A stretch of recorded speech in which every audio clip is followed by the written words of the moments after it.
Gosh, I love films that highlight the tensions between blacks and whites, because it's not at all topical nowadays.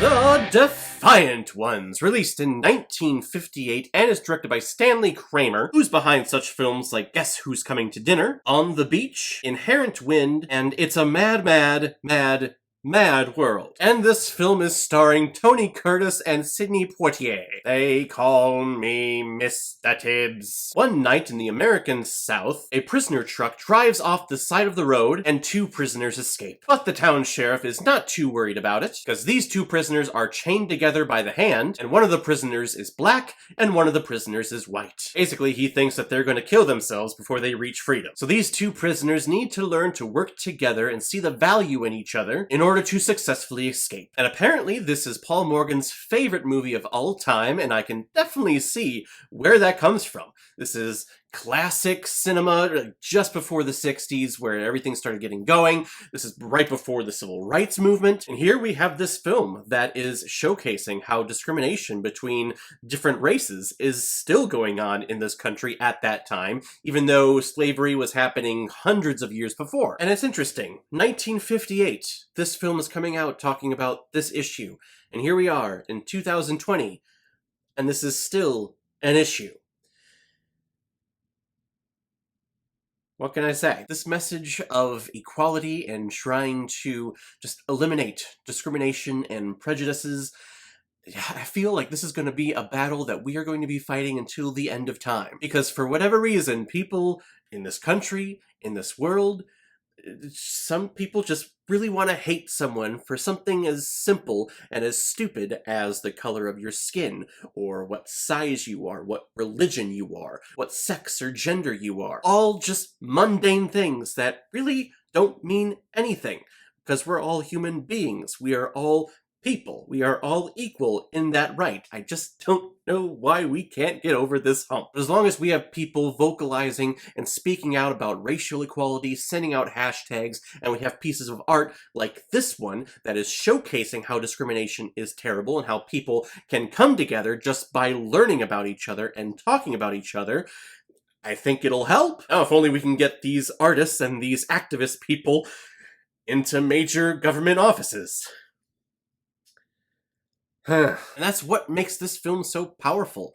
It starts and we have a white man and a black man literally chained together. You cannot be separated. You have to learn to work together. And of course the stigma around this time was that the black people are below the white people. There are many points in the story where we see Tony Curtis try to manipulate him and try to sacrifice him in order for him to get away. And we see some very emotional and very powerful monologues from Sidney Poitier about his upbringing and his relationship with his wife and his child, and how he was taught to always keep his head down and say, yes, thank you, sir, yes, or please, I mean no offense, sir. And in all actuality, yes, you 100% should take offense to what these white people are doing to you. And Tony Curtis's character himself is not that high up on the food chain, basically. He was a salesman. He was always trying to serve others and saying thank you, even though there was no need to say thank you, sir. He always had to say thank you, sir.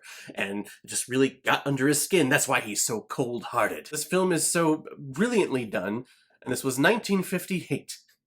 And all of these topics are still so relevant. That's what makes these classic films so timeless. It's a simple concept, even though the majority of us in the society just can't wrap our head around it. Yes, we should be nice to each other. Why do we care who people have sex with? Who do we care what color people's skin is? It doesn't matter. We're all people. Let's just treat everyone the same and with respect. It's so fitting that I'm recording this today when, at the time of this recording, the day before this, was the story from Minnesota about that cop who killed a man that he had arrested and was kneeling down on him. And it's just hashtag Black Lives Matter. It's so true. It's about breaking down that stereotype and breaking down these discriminations and this air around a certain type of person that needs to not be there anymore. Gosh, this is just...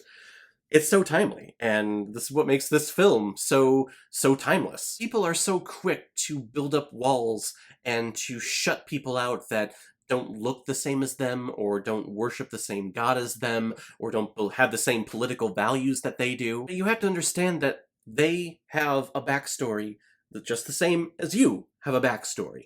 Maybe they're not the same backstory, but they all have gone through suffering, and they've all had something terrible in their lives. Some people are more privileged than others. And as long as you acknowledge that that exists, and you have that conversation with that other person, it builds up friendships and builds up a strong link, a strong chain between you two if that conversation is happening. The trouble is, when that conversation doesn't happen, we just put out assumptions out there. And yes, I know this is coming from a straight white male's perspective, and I realize that there is a certain privilege that goes along with myself. And I won't pretend for a second that I get or that I understand the difficulties of being an African American in this country, being part of stereotypes and discrimination.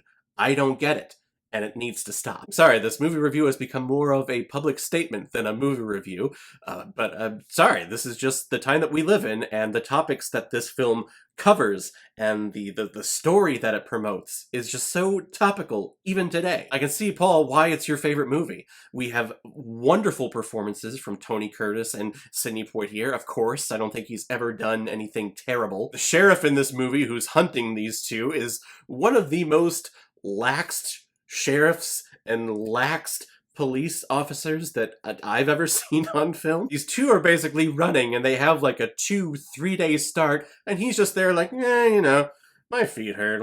We'll catch him eventually. We will, don't worry. Tommy Lee Jones from The Fugitive would kick your ass, sir. I think the only thing about this film that threw me off was when the two prisoners go into this cabin, kind of this cabin out in the middle of nowhere, and there's this woman and her son, and she knows that these two are prisoners, but she is just so quick to want to jump into Tony Curtis's arms and drive off with him. It's funny, this film is so powerful when it comes to, you know, talking about racial discrimination, that really when it comes to this, it really paints women in not the best of light. Oh, a man has come to my door. Oh, I can finally get out of here and live the life I always wanted to with him. No. You can do it yourself.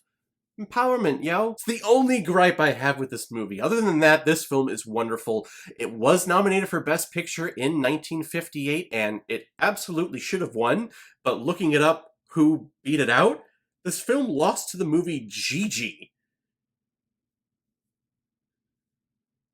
No film should lose to Gigi. But I get it, this was during that time where Hollywood was all about the big, bright, colorful, epic musical. So of course, that movie won, even though it absolutely should not have. Shouldn't have even been nominated. But The Defiant Ones, it's wonderful. It is a great piece. It's only an hour and a half. It's a great watch. If any of you have not seen it, I definitely recommend checking it out. The message, it's timeless, and it's very, very powerful. I'm gonna give The Defiant Ones 4.5 out of 5 Blu-rays. It's good. It's good. Alright everyone, now comes my favorite part of my videos, where I pick which movie I'm going to be watching next. The next one comes as a recommendation from a couple of my subscribers. We have Alex Miner and Scarlett Jones. You recommended Hard Candy. Ah, Hard Candy, the #1 enemy of any theater-going experience. From all those old ladies trying to open up their Werther's Original just before the play starts, but they're taking their sweet time because they think it's not making as much noise, even though when you go slower, it makes, oh, so much more noise. That's what this movie's about, right? Right? I don't think it is, because when I look at the poster, there's Ellen Page and there's Patrick Wilson and a bear trap on it. So I'm thinking that someone's getting their legs snatched in a bear trap.